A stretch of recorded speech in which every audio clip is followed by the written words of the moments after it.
lelo oyo bato bota na ba commentaire na moi de je suis maniqué bandi zano calme obimano kaka Kofi lembisa motema Cindy lembisa motema mais bandi déjà mais c'est les mêmes personnes, ce sont les mêmes personnes qui applaudissaient ta maniqué en l'offre. Bah ça elle a une affiche. Aujourd'hui si on braquait maniqué, les gens allaient dire quoi? Cindy alors pas comme omba nae. Aujourd'hui ceux qui les kamomoko accident ba tout qui est tonini accident ça et komaka mais ba tuanga batala Cindy. Mais puisque elle a jugé bon à passer par justice, je pense que c'est l'option malam. C'est vraiment niqué bakangi pour une histoire ayant avec quartier latin. Bah ça lit bien pour permettre conscience saison à bango. Mais puis surtout vanda awa. Mon père a fait la parent, je ne sais pas si qui maman ou papa. Maman. Bah maniqué na ba qui sinjor à l'époque. Bah ya wan ba ye liboso ba boko tsa bango. Ka liboso na ba sala mission ba finga Kofi. Après quelques jours, bah vidéo, donc voilà. Moi je crois aujourd'hui que les artistes et musiciens c'est bien de faire intervenir la justice, mais de se faire respecter. Respecter Binomoko.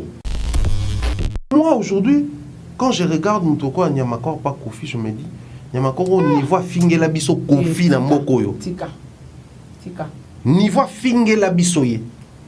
Koko wana mande fa pembe abimana ba danseuse ça dit yem ta finga biloko wana mutu wana afinga ki na falina Kofi aujourd'hui porte-parole à Kofi. Comment on explique ça? Comment on explique ce genre de choses? Que les musiciens apprennent à se respecter bango moro. Maintenant tolo ils vont se fâcher. Est-ce que pour nala kisake Kofi est les meilleurs artistes musiciens congolais intemporels? Il faut na finga ba falio ba bimilelo. Il faut na finga ba wera ba rien qu'après. Non. Kofi est intemporel, ça reste comme ça. Surtout fait à Congolais, tu veux biquer, son musique est 100%, au moins 40% à Kofi, 60% à beau puta, na beau kabola. Il y a un petit empêché dans le non. La manière dont il fallait nourrir sa musique, lobby ne soyez pas si au plus beaucoup moins na ba fait à Congolais, beaucoup moins au cahier. Et belé na barumba ndenge bonda ko Kofi hier. Donc je n'ai insulté ni Kofi ni Fally, mais Nathalie si grandeur à Kofi, Nathalie si grandeur à Fally. Yo za mopandi sango manikaza ndeko na biso na ebité message ni ko loba na Cindy. Tena message en plus. Message ezate. Regardez un message pour la Maniké. Fais un message pour la Maniké. Maniké a dénoncé bateau bazaki derrière. Ah ouais. Babenga bango ba commanditaire intellectuel. Bato batinda muto salama be bakanga bango. OK. Pour une raison de complicité. On a sali l'image de madame Cindy. La concernée est aux arrêts. Si que justice a réservé la possibilité de collaborer naie, ba léger peine na yo.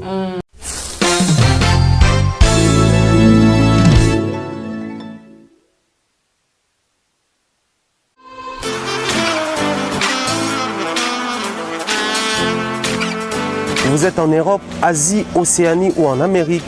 Voilà, aujourd'hui c'est très facile d'envoyer de l'argent en Afrique. Tap Send. Tap Send, les moyens les plus faciles pour faire vos transferts en Afrique.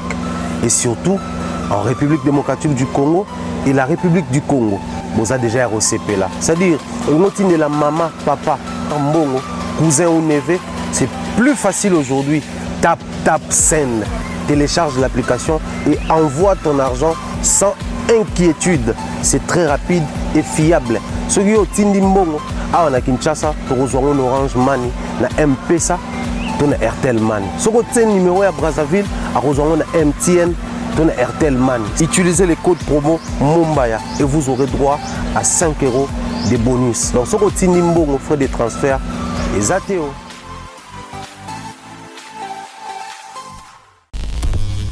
Bienvenue dans votre émission Zip Zap. Émission Soki Sarato la vandi na plateau Boïse que Makambo ezali. L'actualité nous oblige toujours de faire des analyses. Aussi longtemps Makambo ezolinga kolonga na réseaux sociaux. Tolali tolamuki tomoni arrestation ya Maniké wazali bongo humilié penda ya suka bande konanga tozo kende wapi na Makambo oyo. Makambo ebandaki lokola lisano lelo ekomi réalité. Bato musu balobaki eza buzz mais lelo ekomi réalité. Kola lokola muka Maniké à l'instant même tozoloba azana parquet. Alors nazanga morote nazanga ndeko nanga Thierry Mombaya, l'homme sage, l'homme intelligent. Tant on a eu Sarabino, analyse, nous sommes obligés de le faire. Mais ils ont payé sa biso pouvoir, il y a quoi insulter. Au cours de la analyse, au cours critiquer. Mais les insultes, diffamation, tout ça permis d'en ôter. Tout ce la professionnelle, tout respecter Moussala. Les gens de Konabiso, maman et bana humilié sur la toile. Thierry Mombaya, bonjour. Bonjour Sarah, la bon retour au pays. Ah merci papa. Ah yo on pensait quand même na bon retour. Batu mususu na émission banda na ya ezaka na za hôtel. Na za na trikana. Yo po yebengo. Na batendeni. Ezala na ya mona lemba. Wana so yebiso ya trikana.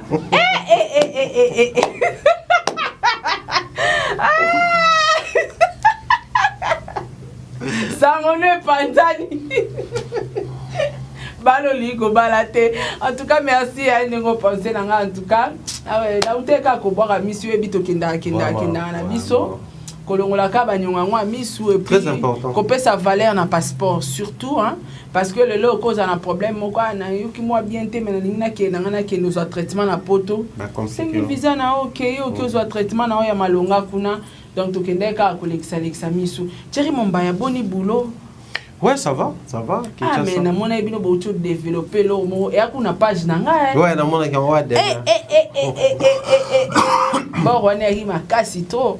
Ouais, il fallait le faire au moni na milieu na biso, mambo les kana trop. Ouais. Mais en dehors de mambo les kana, on a un souci zali toujours koka ko mettre en avant ba réflexion to sentir que ça positive. Oui. Parce que to linga te.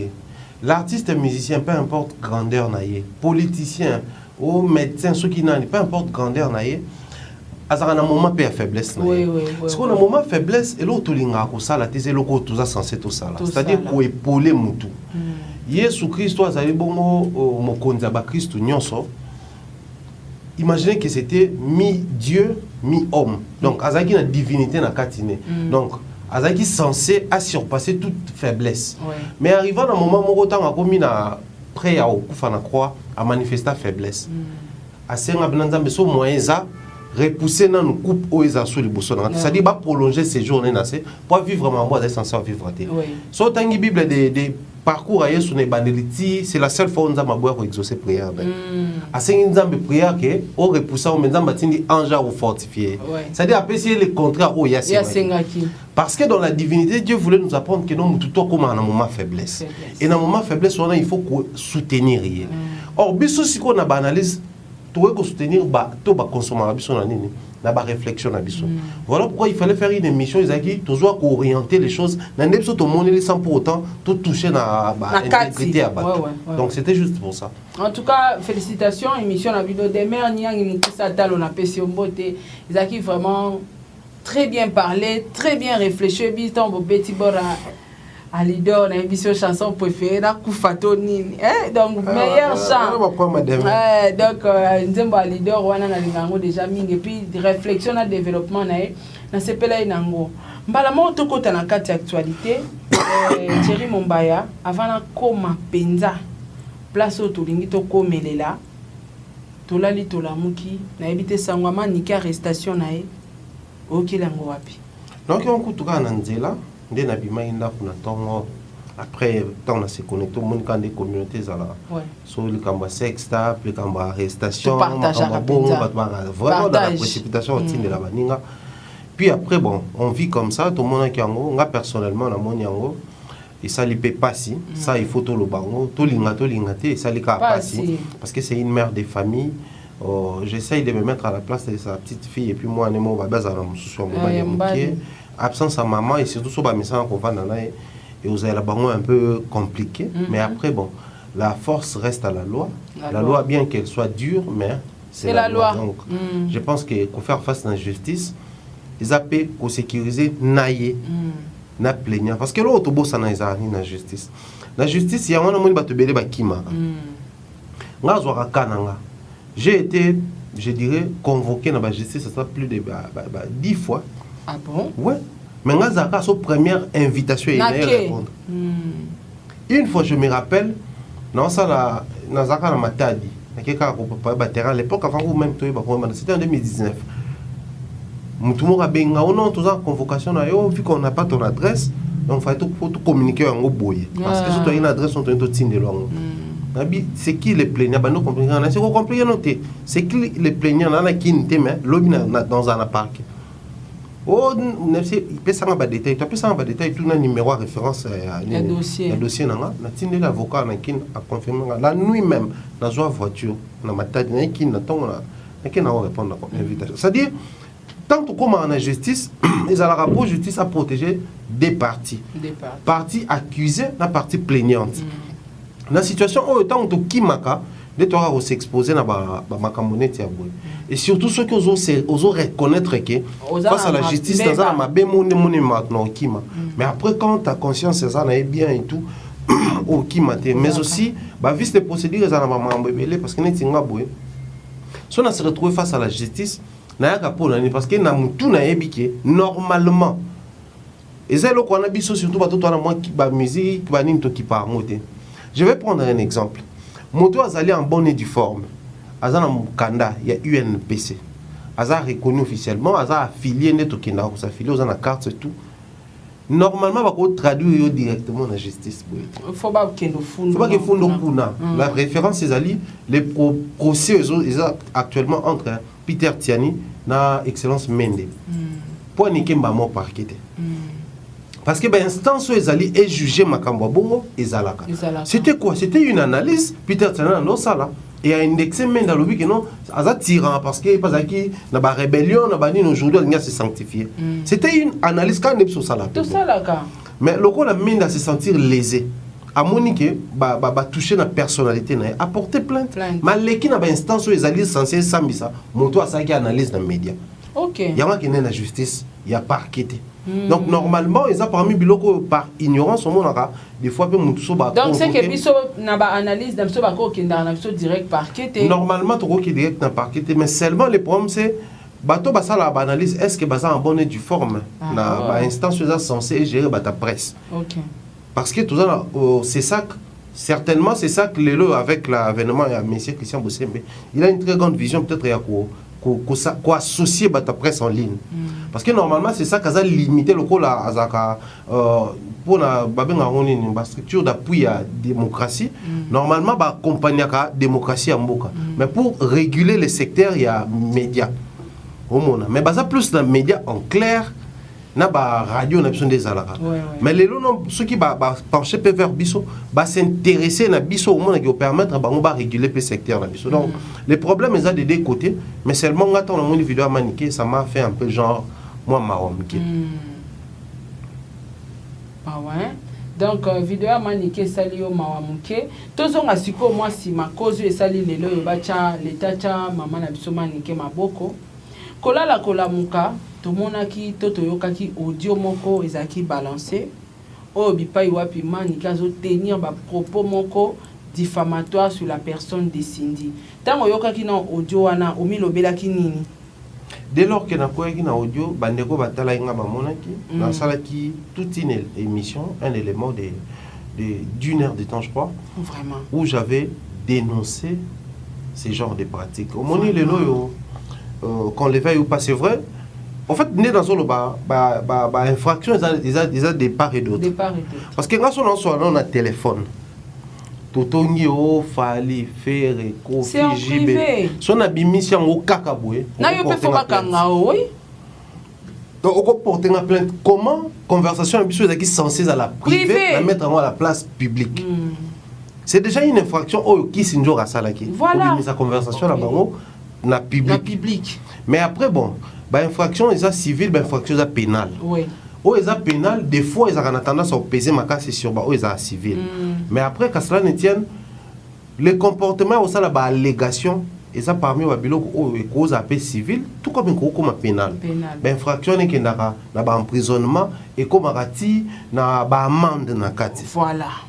Parce que quand on dit quelque chose est diffamatoire, au moins et que l'on diffamatoire sur qu'on a ba preuve justifiée ba propos voilà. Ou ba élément de référence de ba bengango élément de référence et permettre ba ça ba investigation pour bim ça ba preuve Mais ce qu'on ni élément de référence. Nenga kantana marambani qui se commis erreur samba, on peut s'en avoir preuve voilà ya bazemi. Justement, nous sommes la preuve ezala qui au moins à la facilement parce que je parle sur base il y a preuve. Tout élément de référence pour l'année. Donc moi je crois situation oyo à un moment donné comme si on était moins responsabilité na biso ya ko indexer batu musapi siko. Oui. Pourquoi faut-on indexer batu musapi? Parce que les lots oyo batu bota na commentaire na moi de je suis maniqué bandi zano calme obimano kaka fofi lembisa motema sindi lembisa motema bandi déjà mais c'est les mêmes personnes, ce sont les mêmes personnes qui applaudissaient au maniqué en l'offre. Bah ça elle a une affiche kende liboso alobisi shinarambo olobisi soki baba les lots comment qui lokola a gagné trophée moko ninga lobisi sindi o alobarate. C'était devenu comme réussite moko bepo na ye. Mais tant que bakangé awa les mêmes personnes bakomi ko ya ko dénoncer mon akangisi. Alors que ngai naza komi lobela la vidéo de Cindy exposée en partie Cindy. Mais puisque la justice a intervenu, ça sécurisait Cindy.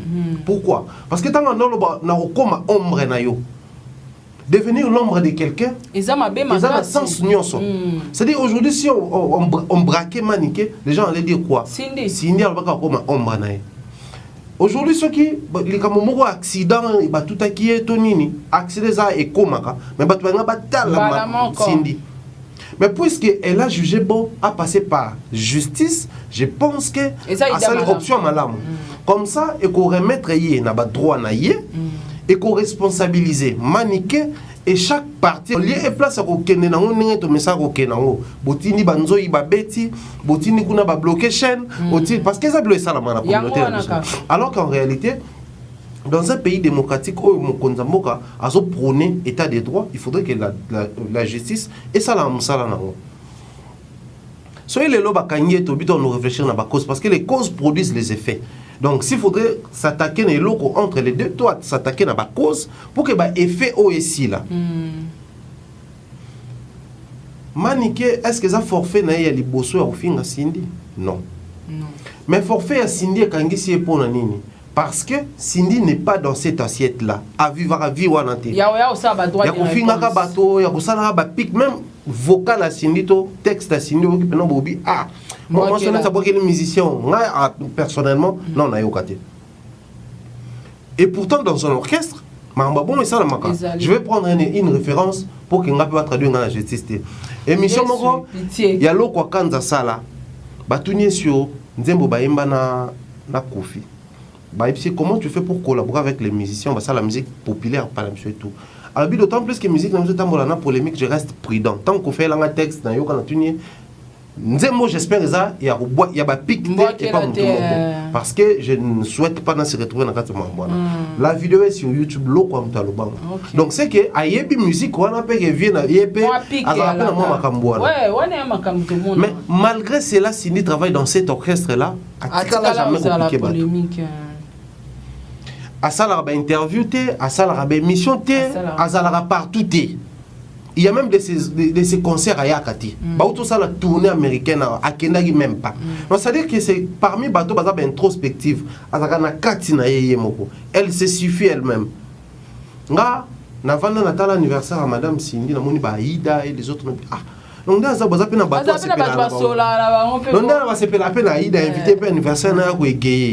C'est une humaine, mais ça a formé le roi moi Kabila. C'est-à-dire. Anaki ngakati na ye, ana makambu na ye, ayebi neki ba finga kapeye et tout. Mende tous à la bonne vie, biso moko pe par moment tout ça pour faciliter bilo monsieur persister. Ce qui les loyo tokoloba ba to ba ko kutana commentaire que bozo sepela bakangi maniqué tout ça. Oui, tout c'est bon ben on ko sepela parce que toujours senga justice ça musala. Ce qui boza na vidéo o boyebi pe que Cindy pa finga maniqué. Bo bimisa yango bo aider maniquer na justice comme ça to ba yé pas finga rabatu yango ba fingi mais loko ezate accepter que maman wana mwana mwasi wana ayoka mabe ndenge ba fingi chaque personne a ba biloko ata ba limite na ye ce qui pour na Cindy actuellement pour la vidéo elle est claire alobaki finganga mwana ya soki ya wapi finganga na bota kate loba na nga boye mais ça je supporte pas mais ko loba na nga na bima na fali jamais mutu to ana limite na yo yana bato mususu papa na mama mutu babota ye olobeli père ne mabe akebisio mais so olobeli mama ne mabe ake odela aleki na tala vidéo moi papi mbo maloba soko osimbi mama na nga na 12 heures juste na 3 minutes okutani nanga voilà c'est-à-dire mutu to créer limite moko boye ko lekate ah basimbaka te yana bato muso ayebisa yo ngoko toucher ba parents nanga mais so simbi bana nanga okay to yokana te mutu to azaka na limite na soki limite ya sinde zali personnalité na ko la moi si ko koloba te déjà mon ali kalinga personnalité na eti alinga ko apparaître te c'est parce que abate la bo moto na c'est ça donc to tenir rigueur te pour na nini akangisi non seulement que cette expérience y a maniqué et servi de leçon ba musiciens nyonso parce que les lots oyo qui sont à la base du système et ça comme artiste musicien c'est ça au départ ils a bango moko nde ba pesi naissance na eloko bango moko ba entretenir yango tu sais que même ba appellation to comme oyoka o ba benga faire tilapia o ba benga Fabrice Muchopi o ba fenga héritier azaka na sida biloko na tout soko luki yango yuta et pas ba musicien bango moko bato liboso ba benga ba musicien ba comment les ba orchestre ba uta ka so ba longwe ba ke ba pesi kombo.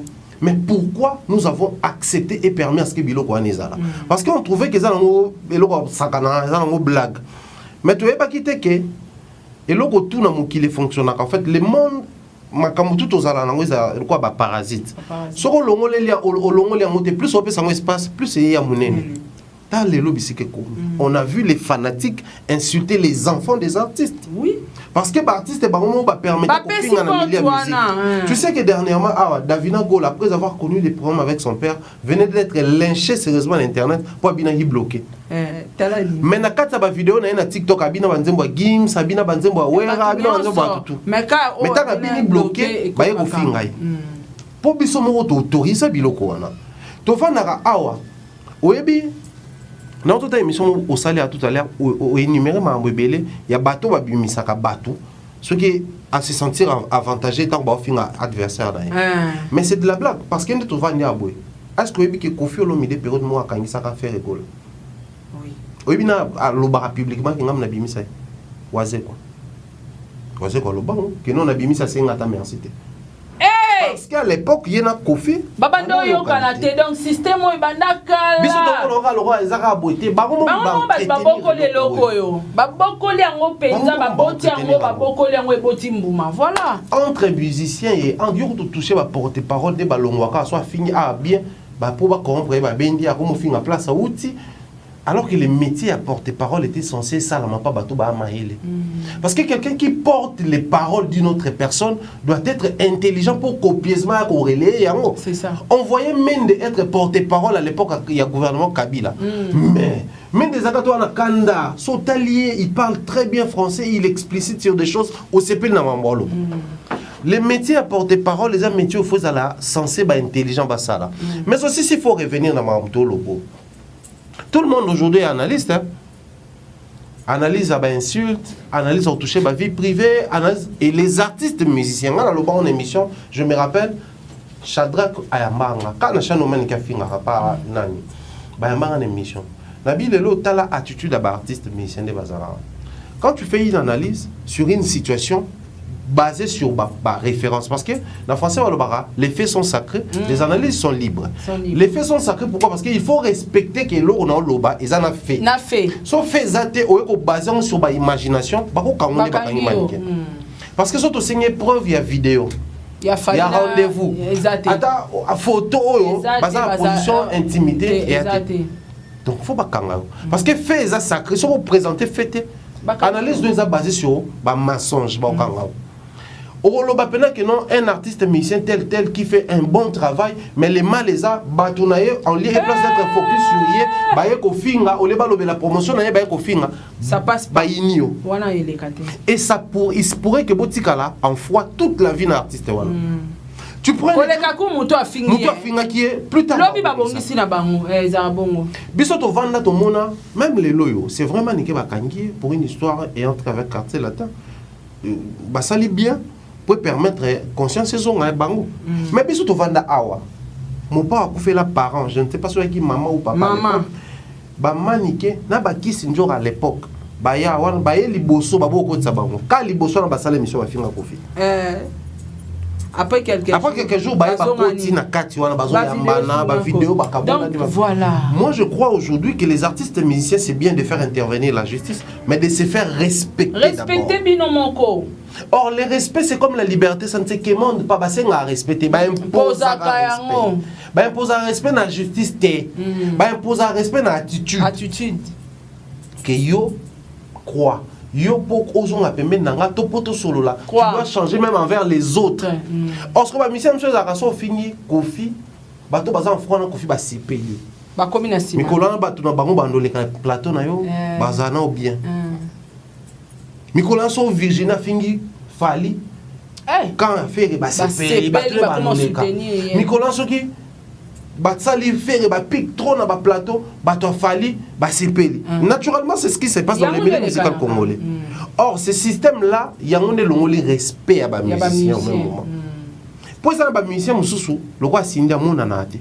Mais pour moi, comment c'est un niveau fin, c'est ça. Parce que de manière générale ou globale, milliers de musiciens, la respect là-bas.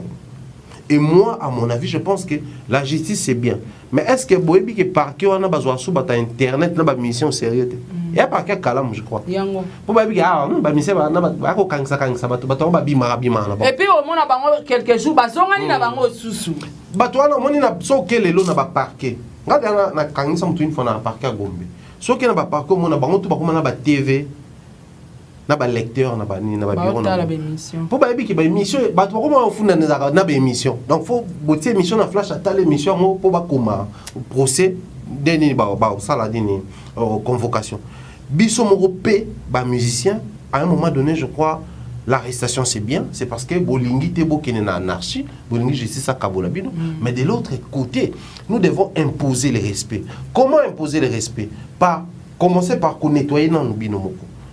Entourage na yo pe. Aujourd'hui, est-ce que ceux qui total puisque les clans o et kangisi maniqué, Tolobi ba sali bien, Tolobi ba sali bien. Tout na ba si Tolobi ba sali bien. Mais est-ce que ceux qui total na kati na bango? Ma finga ezati. Bato yo kangisa bazati yana. Bazebele ba finga makasi bazali. Maniqué qui insulte Madame Cindy. Bato ya clan wana ba komo finga nana ketchup. Comment expliquer ça? Où est l'inverse? Où est le lien entre Maniqué et Nana? Où est le lien? Kisinjora qui est en froid avec Ouatta, ba yokanité pour na ba propos tenaki publiquement pour na ba ouera. Qui se décide de mettre en Kofi Kara pour bazaki en froid na merveille. Beaucoup nana bossa la promotion totale à ce que Simba. Donc souvenez zalaki les projets ya Kofi Simba parce que merveille bazaki à mesure dans sa promotion. C'est alors Kisinjora automatiquement elle revient papa na biso l'équipe papa bango tout ça là et puis bah accepter facilement zongi quartier là. Tu vas dire un porte-parole.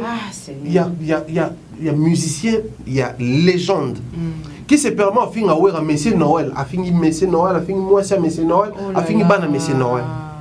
C'est toujours dans les mêmes clans bazati sikowana. Donc s'il faudrait tout qu'il y ait une logique à Okangisa, non bato Okangisa peut bato quartier la temba. Bazakuna.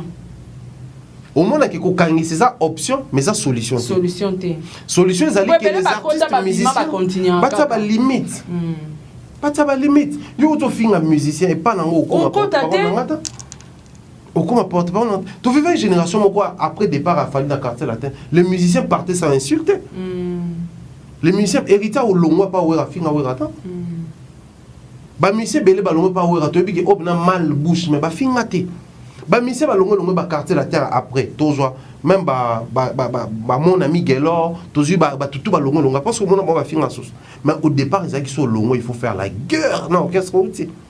Mais pour nani ba musicien ba longo tant bolongo la ki ko finga après départ fa ba longo la pe ko finga na ba entourage na ba parce que ba moment ba finga te me batinda abato et comme un cop ngana on lo baté surtout ni musicien a web so ngana tinda kate motinda kate mais tu es au courant que toi na finga ka pekisa kasi tu es au courant pekisa parce que moi aujourd'hui quand je regarde Mutoko Nyamakor pas Kofi je me dis Nyamakor au niveau fingela biso Kofi na moko yo tika niveau fingela biso ye koko wana mande fois pembe abimana ba danseuse ça dit yem ta finga biloko wana yem ta finga makambo wana alors que anego finga azaki na besoin finga profiter le souhait c'était quoi puisque azaki nawera période wana Sankara entretenait une très bonne relation na Fali et les pro Wera parce que je suis d'accord on a Sankara il fallait kofinga na Fali na Kofi qui peut faire ça.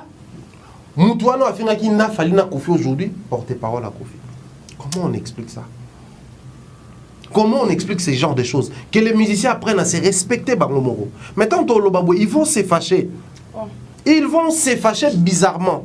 Alors que c'est basé sur des faits. Ce qui est maniqué, c'est basé sur des faits. Mais bateau ba finga qui bino bozo travailler na bango lelo, ils ont basé sur ba fait. Quand est-ce qu'ils ont demandé pardon? Quand est-ce qu'ils ont changé leur comportement? Tout le monde était. Parce que le problème c'est au Seigneur ta pardon mais changer ta comportement. A changer PKT. Si peut-être place aux Aiki, bana continuer au finga. Nga pona enseigner bon qu'est-ce que je vais faire? So na zuyo na revoir nengeno ya rosala. Mais la même personne qui t'insultait quand il travaille avec Wera, il est avec toi, il commence à insulter Wera. Aux êtes d'accord. Donc, c'est qu'il n'y a aucun changement. Aux êtes d'accord dans le comportement. Et vous voulez que la musique change, vous voulez que les artistes se réunissent. C'est très compliqué parce qu'il y a un minute. Kofi Olomide, je cite nommément. Félix Oisé, quoi, je cite nommément. Venait de sortir un très bon projet. Au pur. Son et Bimaki, clip et Bimi. Mais nous sommes restés sur quoi? Sur Maniqué, tout ça là. Alors que parmi les rêves congolais, c'était de voir Kofi et Oisé ensemble. Si tout le monde est non seulement ensemble, mais tout le monde est autour d'un projet. Je me disais, ah, Kofi, Oisé va presque voir mon corps. Est-ce que vous va bien? Parce que va déjà voir mon corps après, ça ne donne pas quelque chose de surprenant, quelque chose de waouh. Mais Nathalie Nzembo, on comprend que ba mixer na esprit cultura na tchatcho na kati. Une très bonne chanson et clip longo mona bna ke ba jo mi balé ba bimisi maman na l'art pour ba réaliser loko. Qualité à clip je te dis pas. Mais toi tu m'as sonné en moté pourquoi? Simplement parce que nous sommes désorientés. Si on net au vandi boya. Ce qui les pros c'est quoi? Ba tenir le moro boy oyo peut-être Kofi a normalisé. Mais les pro-Kofi Basepelité, qu'est-ce qu'ils vont faire? Automatiquement, ça va refroidir la relation avec les leaders. Alors que les lots, dans le langage moko, les musiciens il faut se réunir.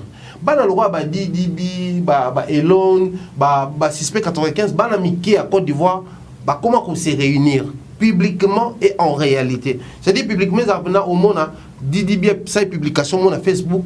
Kif no bit mobimba ba commenter au moins ba rappeur ba Cameroun ba commenter c'est-à-dire ça prouve à suffisance que publiquement on consommer mais son appelle bimisi nga consommer nga la polémique reste na consommation na vente na ba concert mais en vrai tu peux collaborer. Les artistes et musiciens congolais aujourd'hui, je pense que c'est bien de nous responsabiliser, c'est bien de nous indexer. Mais revoyez un peu la manière dont vous fonctionnez. Revoyez un peu la manière dont vous approchez certaines personnes. Moi, perso, ça me fait mal. Mais aussi, j'irai trop loin pour dire ceci. Ceux qui entourent les musiciens, vous nourrissez cette chose-là. Je suis bien d'accord que les musiciens n'ont pas les yeux partout. Pour bailler Bamarambo, quand on a la chaîne, tout Internet. Tout le bata bongo, tout me kodéloigné par mon mouki. Mais bateau, tout autour, na bango moussa, na bango zalaka. Nini. Est-ce que pour Nala Kisake, Kofi est les meilleurs artistes musiciens congolais intemporels? Il faut na finga ba falio ba bimilelo. Il faut na finga ba wera ou ba rien qui après. Non. Kofi est intemporel, ça reste comme ça. Surtout fait à Congolais, tu es piqué. Sur musique et 100%, au moins 40% à Kofi. 60% na bo puta na bo kabola. Na ba miliabel na kati na papa taboulé na kati. Na ba tchala na kati na ba fali na kati. Mais à l'allure où vont les choses, il y a un petit empêché dans le non, la manière dont Fali nourrit sa musique, lobby ne soit pas si au pousse beaucoup moins dans la fête à Congolais, beaucoup moins au cahier et belé na barumba n'engue bonda ko Kofi hier. Donc je n'ai insulté ni Kofi ni Fali, mais Nathalie si grandeur à Kofi, Nathalie si grandeur à Fali. Héritier qui fait un concert où il a presque pas plein. Je n'ai pas besoin de une émission dans le bac héritier n'est rien. Pendant l'accès au concert, des chambres. Non, J'ai juste besoin que non, héritier a réussi avec son concert parce qu'il est déterminé. Donc, prochainement, le quoi va promettre concert, donc dans sa tête, et moi, et l'artiste héritier, c'était pas plein. Voilà. Donc, il y a un zonga à corriger ses erreurs. Voilà. Point barre. Nous avons besoin de pour non, azaboye. Si aujourd'hui on se retrouve dans ce genre de choses, c'est parce que d'un côté les artistes et musiciens ont alimenté la chose, mais aussi parce que bakoma trop passif. Moi na minute batutu ba ofinga wata. Batutu ba ofinga wata, azala soit na fali, azala soit na ferré. La vision elle est claire. Aujourd'hui, l'été à quand est proche, à comment comme ça Kofi n'a fait. Hier, il insultait ces gens-là parce qu'ils s'attendaient à quelque chose et pas Fali. Le coup l'a joué à monter. Côté qu'on a le coup basa prêt à opérer à moi ça. Comment Fali à c'est clair. En fait, biso si comme artiste mais c'est tant beau ça la bongo. Vous attendez qu'un certain Thierry fasse la courbette liboson abino pour abanga ko ça une vérité. Non. Ici aux abongo. Non. Aujourd'hui, comment mélanger les choses. La pauvre maniquée. Elle est aujourd'hui dans le parking de tout sur la boue. Le coup est samedi, en samedi. Le est dimanche, en samedi. Rendez-vous lundi. Parce que lundi, on ne faut pas notifier parce que l'air au parquet est notifié. Dimanche, on notifié. Lundi, il ne faut pas notifier Madame Cindy qui est au Kangi. Mouto yo qui est accusé. Parce qu'il peut faire sa disponibilité. Si on ne peut pas faire ça lundi, il y a un so pe mutu kama kale nde formé na koma akena or quand tu peux prison ngopé za pata na mo iloko c'est ça parce que prison ça nde kwa mbongo batsa ba chambre batu basomba poser na ba condition so kité ba ketsa yo esika batu so bali là où les abus se passent là où batu baliera malonga te là où c'est vraiment na ba état malamu te batu tu bano ya mamaniki ça calme avant to koma no wa batu tu bano tindele mbongo. Mais question on a se poser dans minute que il paraît parce que apparemment il paraît. Est-ce qu'il y a solo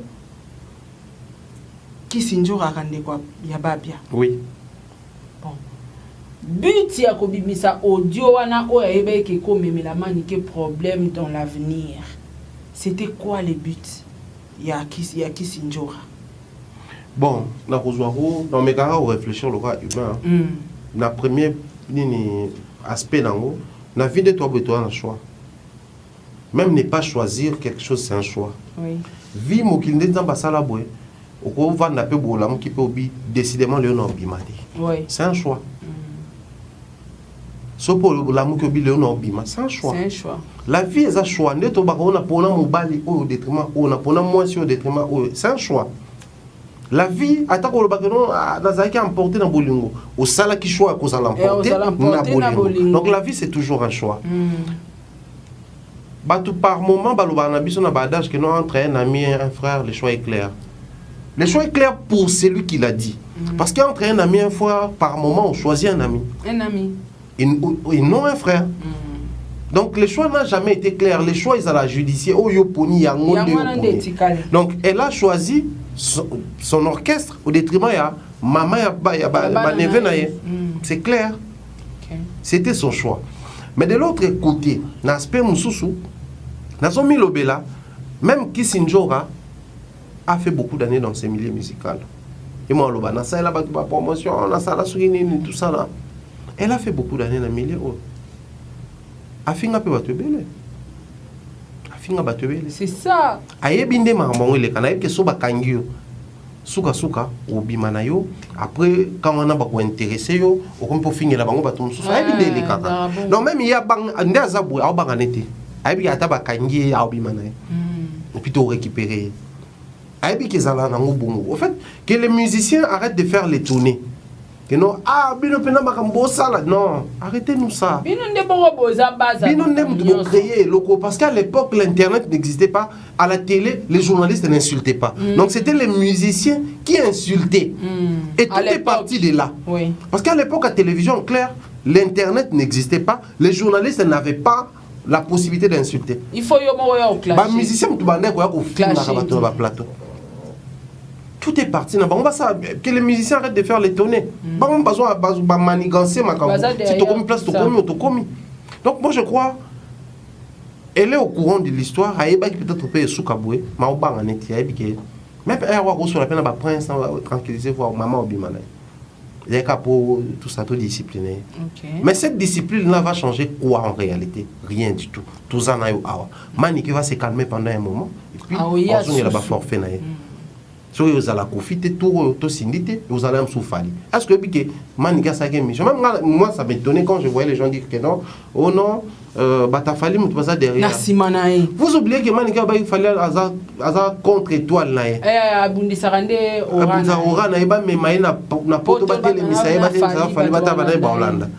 elle a dit ça. Elle a dit ça. Vous oubliez que Manika a des propos déplacés et pas faits. Les gens oublient ça. Vous oubliez que Maniké dernièrement avant qu'on me coupe ça. C'est compliqué, c'est bizarre, hein? Donc, tant que ça l'étonner, moi personnellement, je me dis, ce sont vraiment des très mauvaises personnes. Ils ont une très mauvaise influence sur la société.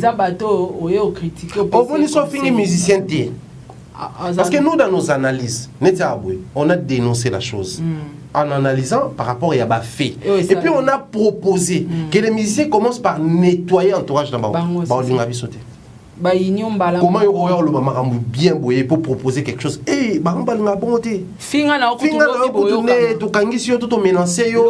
message après lobby au tigo le beaucoup parce que musicien à version erronée.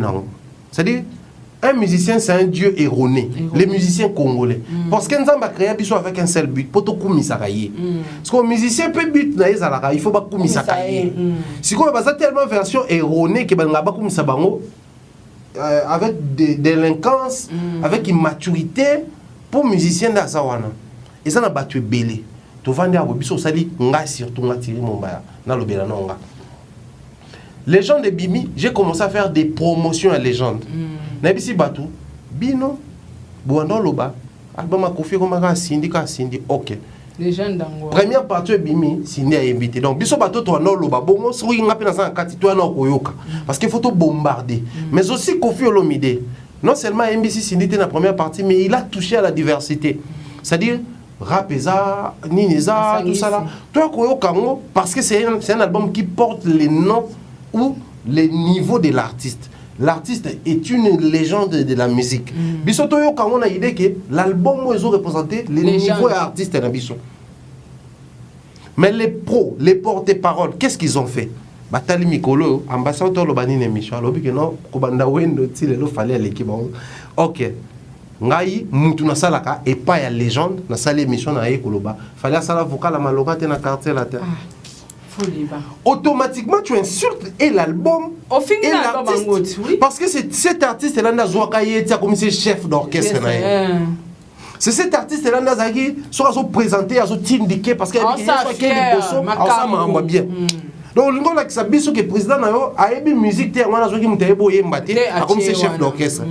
Mais le leader va préférer celui qui tient des propos comme ça au détriment à Mouto et à Lobby que les gens c'est un bel album et ça boue. Que faire, maman? Voilà pourquoi les Kissinjora, les Maniké, les Nyamako ont de la place, ont de l'estime et pas d'artistes musiciens. Les musiciens sont des hypocrites, ils ne veulent pas tout mais ma vision dans la musique. Et voilà pourquoi Bisso est constant dans la position de Bisso.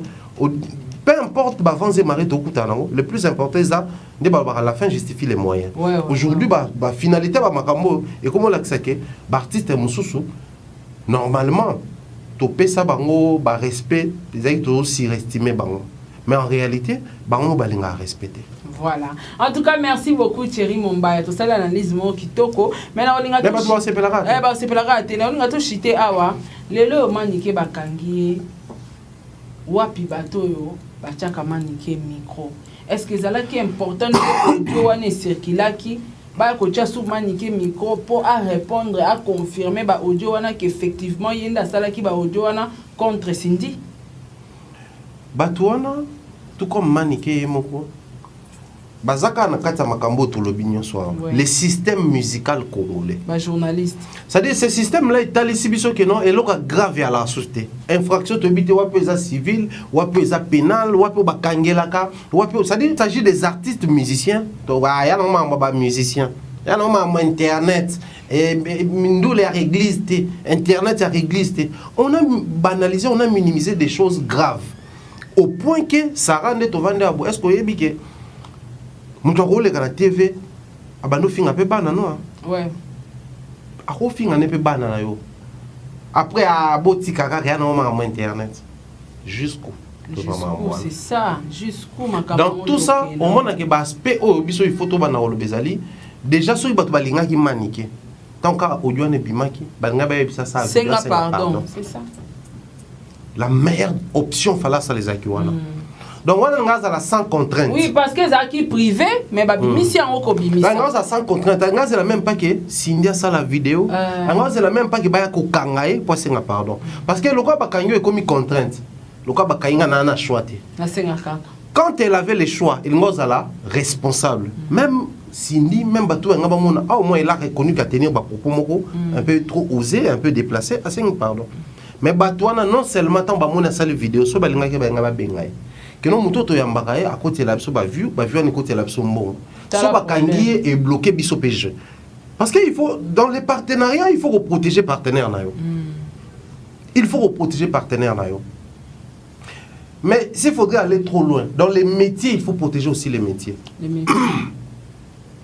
mais malgré boyambaka malgré côté la bino ba vue malgré mais bon vandi boy bon de la seule vidéo so mutamana mozaka nga bengai ata yo karte mais au moins bengi kende za boy ko sa émission te mikolo soit ça l'émission mais c'est nga pardon abeza c'est dit pour généraliser peut-être pour garder pour tout ça moi bon motona moi lolendo wana tout ça pour permettre de garder gonayo c'est nga ba musicien congolais tout pardon par la même occasion. Fabregas avait son écho. Tant que a fallu pardon par la même occasion le bas ni bateau tout na leza na choka bolimbisanga. Parce que azaki na gardé peu moi égo, il m'a raté na sengaye, na senga même bateau tout. Fait basenga manika salon. Point basenga inquiété. Mais bateau mususu non seulement basenga inquiété, ba batele son micro. A clasher. A bakisi maloba sur yango. Ils sont aujourd'hui. Seulement parce que nous avons créé un système, les propos tenus par l'invité n'engagent que l'invité. Le quoi tu crées yango et comment que tu oublies que celui qui fait la police à débat ils moto yambi invité. C'est pas l'invité. Nous na ba plateau ils arabena bo mutalobe lo mo c'était retiré dans propos lobby. Pour nous ça la police il y a débat. Et en plus, beaucoup de bango émission en différé, ça en direct. Coupé, ba coupé. Et ça live té, tout le bakeno et bimio na live. Et ça bilo au moko que les kara a watoko kata même en pleine émission, surtout katité ego que même na montage bakati yango. Ni na montage, ni na direct bokati, c'est-à-dire botiki et penza à la merci de la justice congolaise. Donc, acceptons que la justice fasse son travail. Ouais, maintenant, on va dire au comme un groupe WhatsApp, moi, ils ont déjà créé. Les journalistes, qui sont avec Quadra, pardon, Alim Bissabiso, sont avec Quadra, ce qu'on a eu, mais vraiment, on a porté plainte. Ah, non, ça a vraiment porté. Ce qu'on a Cindy Bandi. On a Cindy, au monde, il est wapi. C'est-à-dire au moins, on a Kofi au Koutanoye. Kofi au monde, il y a pas de pépino, il y a popé. Ce qu'on a Cindy Wapi. So nga pena quadra face à bon vraiment nga pena éviter quoi na robe quand même est-ce que comment on a ça bol comme batel comme kandi ngati autour mer comme ça ba ki koluka la concerner parce que mutoza na droit de retirer plainte ça mutoza se plaindre c'est ça et ça la procédure moi ça la maka ba avocat ba roya et puis on retirer plainte na yo ça la par papier au signé et puis bango ba tika caché on retirer plainte na yo mais il faut foutre à moyen quelque chose yo mo foutre c'est quoi il faut pour que luka mère bossenga pardon place de comprendre qu'à un moment donné ce genre de choses et c'est moi tout ça l'émission et talama et talama écoute ce peu là pour pas comprendre que bana ba on a besoin katé il y a mutu moya ba ya mutu moya ko finge la bango batu na ba plateau comment le cas biti ko futa ka ba $10 ba vetala spo kangami to fande abwe na mboka mobimba batu bavanda aleki na émission bengi mutu PD à trop à l'aise il est na ngopé Au fond, il y a des gens qui font zoba. Et les qui n'ont pas. Oui. Comment on explique ce genre de choses, Moutou? À côté de studio, là, tu casses la musique, ça demande de l'intelligence. Mais bino pour la zoba kaka. C'est-à-dire, Moutou, abali moi, c'est aboti moi, c'est liboso. Aboti moi, c'est no babalani. Fallait aboti. Comment expliquer dans un pays comme ça, nous avons normalisé ces choses? Mais toi, non, au moins, on a côte à côte, on a des musiciens. Soda Makassi, tout ça là, général, tout ça. Voilà. Donc, nous sommes dans une communauté où les musiciens sont responsables et assumer. Assumer. En tout cas, merci beaucoup Thierry Mombaya. En tout cas, analyse Kitoko, je pense que tu as commis vraiment na souka émission na biso. Alors, yoza mopandi sango, manikaza ndeko na biso na ebité, message de noko lobana Cindy. Tena message en plus. Message exacté. Message de noko lobana bandeko oyo ba accompagner ki manike to be bandeko oyo bazaki na sima ya ba vidéo ya manike. Bon, bandeko bazaki na sima, je pense que on a donné un message pour la manike. C'est un message pour la manike. Manike a dénoncé bateau bazaki derrière. Ah? Ouais. Il y a un commanditaire intellectuel. Bateau batinda muto salama be bakanga bango. Pour une raison de complicité. On a sali l'image de Madame Cindy. La concernée est aux arrêts. Si la justice a réservé la possibilité de collaborer, alléger peine. Parce que pour collaborer, on peut tout basaki derrière cette histoire-là. Tala mutaib senga ki babima na falaise ayi mutel. Tala mutatinda ngana lo bango tout zaki mutel. Au pesi na ba preuve. Na ba piste. Ba référence. Point barre, ba alléger ba mo peine. Parce que justice c'est là le bosso lukanini. Ma bé place est outil. So ceux qui ma bé on bimé les pana yo. Même ba tout zaki derrière yo so collaborer kaka. Peine qui timba mort.